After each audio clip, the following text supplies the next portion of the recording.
Bienvenue sur Teach pour cette fin de semaine. Nous avons déjà commencé depuis le début de la semaine à parler des dons spirituels. On a d'abord posé la question de comment reconnaître qu'on a un don et on s'est mis à étudier chaque don spirituel. Pourquoi? Parce qu'en fait, en comprenant les types de dons, on comprend aussi mieux lequel on a. On a parlé de dons de parole de connaissance, on a parlé de dons de prophétie, on a parlé de dons de parole de sagesse. Maintenant, parlons de quelque chose qui, quand même, mérite notre attention. Le parler en langue. Existe-t-il un don de parler en langue? Si oui, ou sinon, comment ça se vit et surtout dans l'Église? Et comment ça se manifeste réellement? Alors, let's teach. Grandissons ensemble.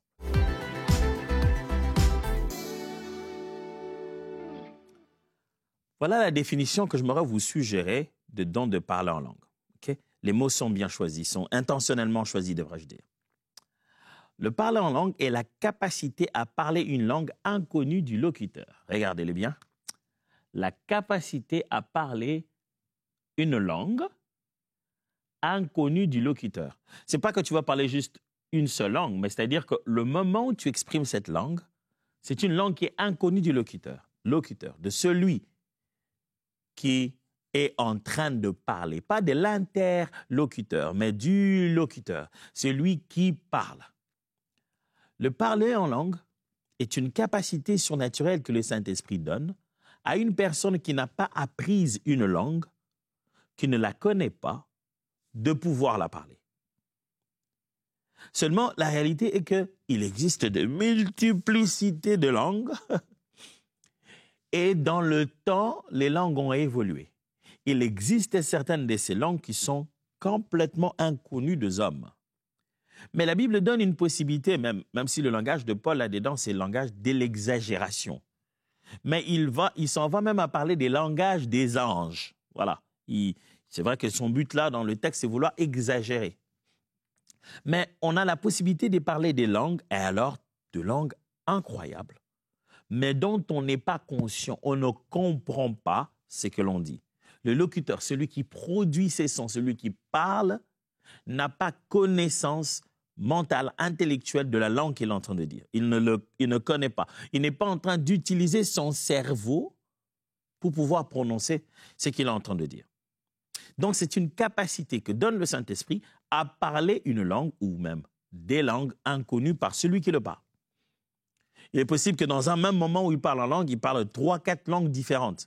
Je partageais des témoignages tout à l'heure, de temps en temps, en évoluant, mais la personne parle une langue en quelques minutes et puis une autre langue en quelques minutes et puis une autre langue. Seulement, la personne elle-même n'est pas consciente de parler en langue. Alors, Actes des Apôtres, chapitre 2, verset 4, lisons. Et ils furent tous remplis du Saint-Esprit, ils se mirent à parler en d'autres langues, selon que l'Esprit leur donnait de s'exprimer. Ça, c'est la première fois où cette affaire de parler en langue a lieu. Le Saint-Esprit arrive, l'effusion du Saint-Esprit, les disciples sont remplis. Le signe, il y a un signe matériel, physique, où des langues semblables à des langues de feu apparaissent à leur tête. Et la minute qui suit, chacun se met à parler dans une sorte de dialecte qu'il ne connaît pas. Ceux qui parlent ça, ils ne connaissent pas. Et le Saint-Esprit donnait à chacun d'exprimer une dialecte ou une autre, une langue ou une autre. Mais eux, ils ne le connaissaient pas. Mais le Saint-Esprit leur donnait d'exprimer.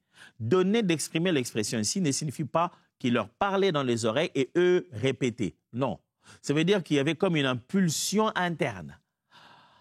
Un besoin de dire, et il ouvre la bouche et se met à dire, mais sans que l'intelligence ne soit capable de suivre, d'argumenter, d'organiser.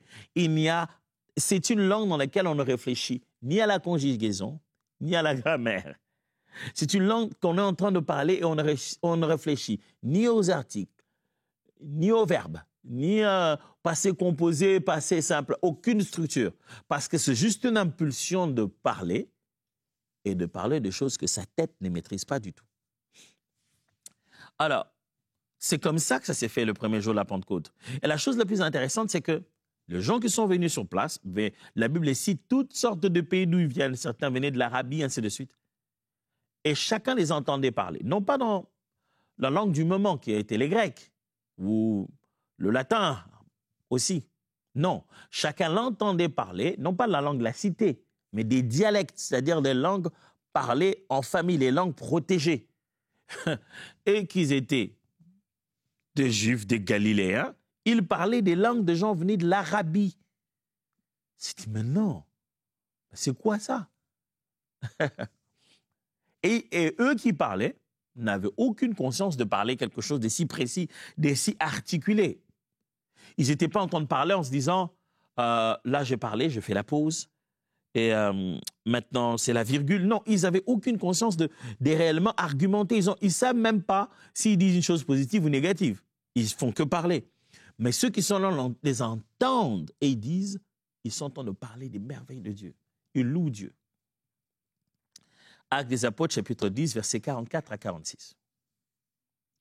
Comme Pierre prononçait encore ces mots, le Saint-Esprit descendit sur tous ceux qui écoutaient la parole. Tous les fidèles circoncis qui étaient venus avec Pierre furent étonnés de ce que le don du Saint-Esprit était aussi répandu sur les païens. Car ils les entendaient parler en langue et glorifier Dieu. OK.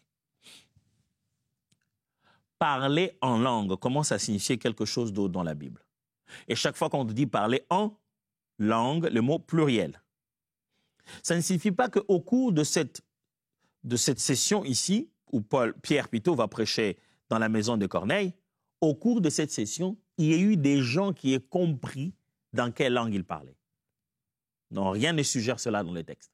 Mais ce qui est clair dans le texte, c'est que l'expression parler en langue voudrait dire qu'il se mettait à faire plus ou moins ce que faisaient les autres le jour de la Pentecôte. Parce que les interlocuteurs entendaient, mais c'est que les locuteurs faisaient. C'est-à-dire, ce que les apôtres ont fait, c'est ce qui permet à Pierre ici de se rendre compte qu'ils ont vécu la même expérience. Il dit, il leur arrive ce qui nous était arrivé. Il ne nous était pas arrivé qu'on disait des langues que nous, on comprenait. Ni t'étais les gens de ces dialectes-là, on n'aurait jamais su qu'on parlait dans des langues comprises des gens. Ni t'étais le fait que les personnes qui étaient là connaissaient ces choses, ils n'auraient jamais pu. Nous, on ne faisait que parler. Et là, au milieu de ce qu'on nous disait, il se disait des vraies choses. Et là, pendant que Pierre est en train de prêcher, il enseigne dans la maison de Corneille, boum, le Saint-Esprit descend sur les gens qui sont là-bas. Même chose, ils réagissent exactement de la même manière. Écoutez, si quelqu'un se met juste à parler, il parlait, il se met, je parlais le français, je commence à dire à la chrétien, à Bakati, etc. Ben, tu te dis, bon, ok, il délire pas là. On peut ressentir que ces gens ne font pas que parler, ils sont dans un mode de prière. Ils sont dans un... C'est de leur esprit qu'émane ce langage. Ce n'est pas un délire mental qui fait qu'ils n'arrivent plus à prononcer leurs mots, mais c'est une impulsion intérieure, une expression de l'homme intérieur, du Saint-Esprit qui le pousse à parler. Ils parlent comme quand ils prient, mais ils disent des choses que personne ne comprend. J'ai déjà parlé de ça une fois ici, et n'hésitez pas d'aller chercher sur Internet si vous voulez, vous pouvez taper, et allez voir qu'il y a eu un petit exercice scientifique qui a été fait aux États-Unis, il y a cela quand même assez longtemps maintenant.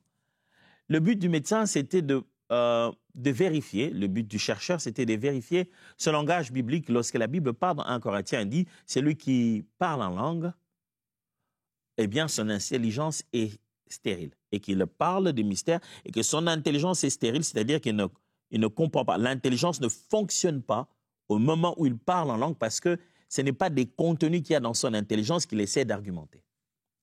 Alors, ils ont proposé de capter les signaux de nos cerveaux pendant que l'intelligence est active. Ils ont placé des électropodes, ils ont placé un système qui donnait l'électroencéphalogramme. Et ça montrait les signes que voilà, les signes de l'activité du cerveau lorsque la personne tenait un langage intelligible. Les chercheurs montrent très bien, voilà, quand quelqu'un parle, voilà comment on voit les signaux, l'activité de sa tête. Et il place son prédicat, il place sa thèse, son hypothèse plutôt. Il dit, selon mon hypothèse, si pendant qu'ils parlent en langue, leur intelligence devient stérile et que l'intelligence n'agit plus, on doit avoir l'activité cervicale va baisser complètement, va chuter, comme quand ils sont au repos à ne rien dire. OK. Je sais que dans cette vidéo, j'ai vu une dame et un pasteur, 2 personnes. La dame s'est dit, moi, je préfère qu'on mette de la musique, je vais me mettre à parler en langue après. Le pasteur était juste couché sur le lit, calmement, elle dit, bon, c'est pas un problème, je vais me mettre à parler en langue. Dans le deux cas, on a commencé à poser d'abord des questions, à leur parler. Et quand ils parlaient, normalement, on pouvait voir qu'ils usaient de leur cerveau pour pouvoir articuler le langage qu'ils utilisaient. Et dès qu'ils passaient en parlant en langue, l'activité était comme ça, oscillante. Dès qu'ils passaient en parlant en langue, l'activité disparaissait. Vous savez que scientifiquement, les scientifiques ne vont pas tout de suite dire la Bible a raison. Mais ils montrent sur base de son hypothèse, sur base des faits qu'il a, comme quoi il peut constater que l'activité de cerveau n'est plus la même. On aura beau inventer les machines pour vérifier si Dieu a raison. Dieu a raison. C'était là. Ces gens n'utilisaient pas leur cerveau pour inventer une langue bidon. Il n'y avait pas d'effort intellectuel pour créer une logique mentale. C'était juste, l'homme utilisait la tête, parlait de façon articulée, mais une langue qu'il ne comprenait pas. Et donc, son intelligence n'agissait pas du tout. Le parler en langue est un phénomène incroyable. Mais lorsque la Bible commence à parler d'un don, elle aime utiliser le terme diversité de langues.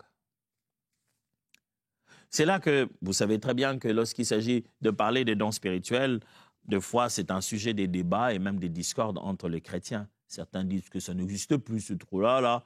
D'autres voient dans les dons spirituels qu'il y a beaucoup plus de dons de services, des dons sociaux. Donc, quand on dirait ici parler diversité des langues, certains interpréteraient cela comme que Dieu aurait donné à certaines personnes la capacité d'être polyglotte, de juste apprendre aisément les langues. Or, on voit très bien qu'il ne s'agit pas d'apprendre des langues, mais il s'agit de les exprimer sans les connaître à l'instant même. Et Paul, plus tard, va confirmer le fait que lui aussi, il avait cette capacité de parler en langue. Mais lorsqu'on est en train de parler en langue, comme un don de parler en langue, qu'y a-t-il de différent? Lisons encore, Actes des Apôtres, chapitre 19, verset 6. Lorsque Paul leur eut imposé les mains, le Saint-Esprit vint sur eux et ils parlaient en langue et prophétisaient. Oh, intéressant. Maintenant, on le voit parler en langue et prophétiser. Paul est en face d'autres disciples qui étaient devenus disciples de Jésus, mais qui étaient baptisés que de baptême de Jean. Alors Paul, en ayant corrigé leur théologie, a l'opportunité de prier pour eux et ils reçoivent instantanément l'Esprit et la manifestation qui est là, plus ou moins la même qu'il y avait les jours de la Pentecôte, plus ou moins la même qu'il y a dans la maison de Corneille. Ils se mettent à parler en langue et prophétiser. Ils sont juste entre eux et Paul, donc personne ne connaît la langue dont ils sont en train de parler. Personne n'est dans un contexte de pouvoir comprendre la langue réelle. Personne ne parle cette langue. Mais Paul les voit, dans un contexte, exprimer la même chose que les autres apôtres ont exprimé. Il ne comprend pas ce qu'il dit. Personne n'est là capable de confirmer qu'ils sont en train de parler la langue de telle personne. Non, personne ne sait confirmer ça. Mais on voit qu'ils sont dans une sorte d'épisode où ils parlent dans d'autres langues. Mais le parler en langue qu'on appelle un don de diversité de langues, lui, il fonctionne comment? Avant de pouvoir placer ces 3 bases ici qui vont nous aider et qui vont même montrer comment on utilise en même temps les parler en langue dans l'Assemblée, j'aimerais préciser certaines choses qui sont vraiment au niveau, je veux dire, plus expérimental. Frère, j'aimerais affirmer qu'on grandit dans la façon de parler en langue. Ça signifie quoi? Ça signifie simplement que au fur et à mesure, on apprend à faire confiance au Saint-Esprit. Vous savez, c'est un grand délire. Hein?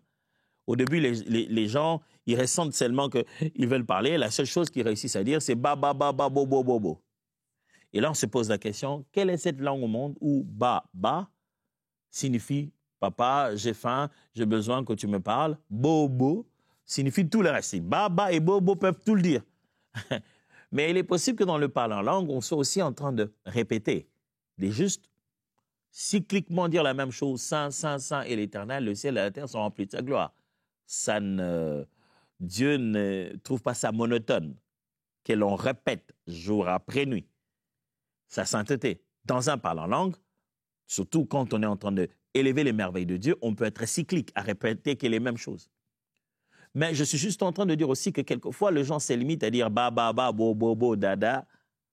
C'est simplement parce qu'ils n'ont pas encore grandi dans leur confiance sur l'expression de ce don.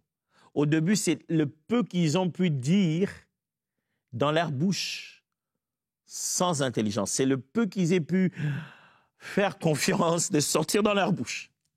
Parce que c'est quand même un exercice difficile. Hein? Donner une parole de connaissance, tu vas dire en langue intelligible. Mais les parler en langue. Ce qui fait qu'on grandit dans sa façon de parler en langue. Et quand on se met à parler en langue, on peut reconnaître au bout d'un moment qu'on n'est plus en train de faire ce qu'on appelle la langue de prière. On est passé à la langue prophétique. Le parler en langue, c'est la capacité à un locuteur de parler une langue qu'il ne connaît pas, mais dans le but de s'adresser au peuple. C'est là que tu as le don des diversités de langues. Quand tu peux juste parler en langue pour la prière, ça, c'est un don, c'est quelque chose qui vient avec les signes de la manifestation du Saint-Esprit.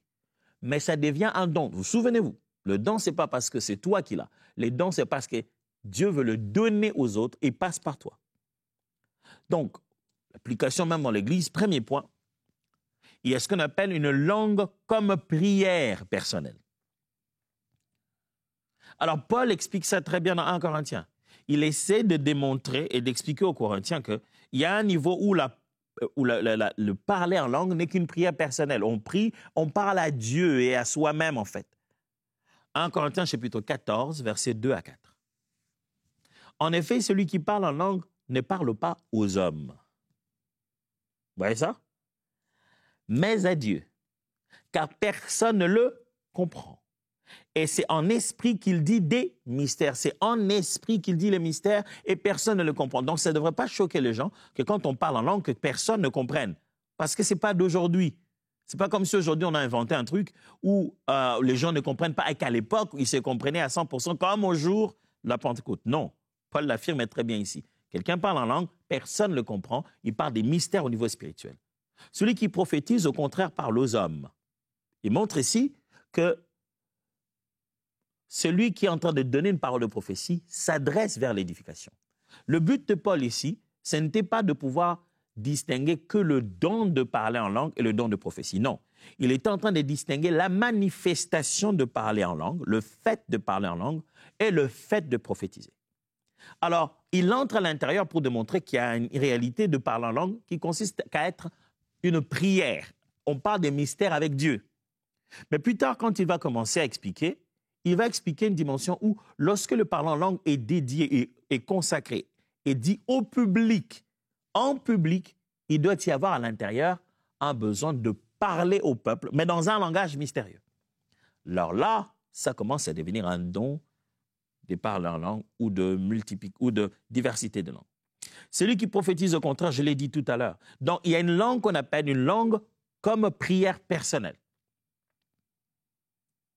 En effet, celui qui parle en langue parle pas aux hommes, mais à Dieu, car personne ne le comprend. Et c'est en esprit qu'il dit des mystères. Celui qui prophétise, au contraire, parle aux hommes, les édifie, les exhorte, les console. Celui qui parle en langue s'édifie lui-même. Celui qui prophétise édifie l'Église. Il est en train de montrer comment le parler en langue, de base, comme une manifestation de la présence du Saint-Esprit dans la vie de quelqu'un, c'est d'abord une activité des prières. On parle à Dieu sur des mystères et le bénéfice final est sur soi-même. Or, ce n'est pas ça le don spirituel. Le don spirituel, le bénéfice du don spirituel est sur les autres. Dieu t'utilise en faveur des autres pour manifester la présence du Saint-Esprit et que les autres confirment que Dieu est là. C'est pourquoi Paul leur dit, dépassez juste le fait de vivre votre vie de prière en langue. Parce que les gens viennent dans l'assemblée, ils doivent dire que Dieu est là au milieu de nous. Dieu vous a donné des manifestations de l'esprit et il y a un niveau dans la manifestation du parler en langue qui révèle le Saint-Esprit de Dieu et la présence de Dieu et non pas seulement votre simple prière. Et donc, quand vous commencez à parler aux gens, sachez que là, vous êtes dans le niveau de exercer un don et les dons doivent être exercés dans une langue que les gens connaissent. OK, étant donné que ce don-là est mystérieux, donc quand il est exercé dans ces mystères, il faudrait qu'il y ait un autre don complémentaire qui vienne clarifier dans le langage compris des autres. J'ai dit 1, il y a une langue comme prière personnelle. J'ai dit 2, langue comme signe pour les incroyants ou les non-croyants. 1 Corinthiens toujours, chapitre 14, verset 22. Par conséquent, les langues sont un signe non pour les croyants, mais pour les non-croyants. La prophétie, au contraire, est un signe non pour les croyants, mais non pour les non-croyants, mais pour le croyant. Je répète. Paul explique une chose. Il dit, le fait de parler en langue, d'exercer le parler en langue, comme ça que l'Esprit nous donne quand nous recevons l'Esprit, il dit, quand on parle dans des langues de toutes les nations du monde, des langues que nous ne connaissions pas. Et les gens donc venus de partout voient un signe que Dieu me parle, qu'il y a un langage ici que je ne comprends pas. Dieu s'adresse à l'univers.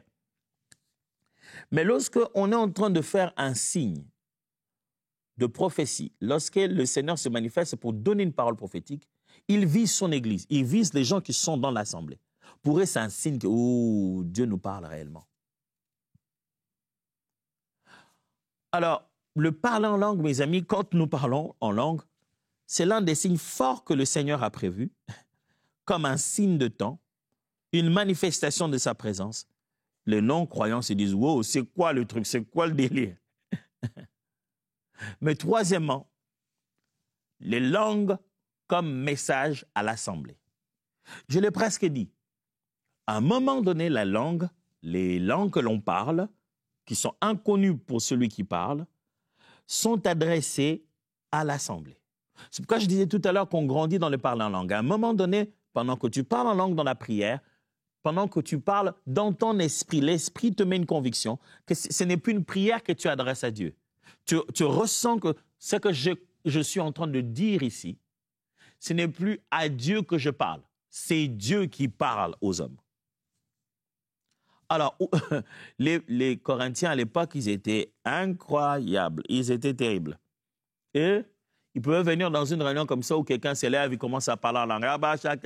Il dit des choses, il va s'asseoir. Pourquoi? Ouais, je parle en langue.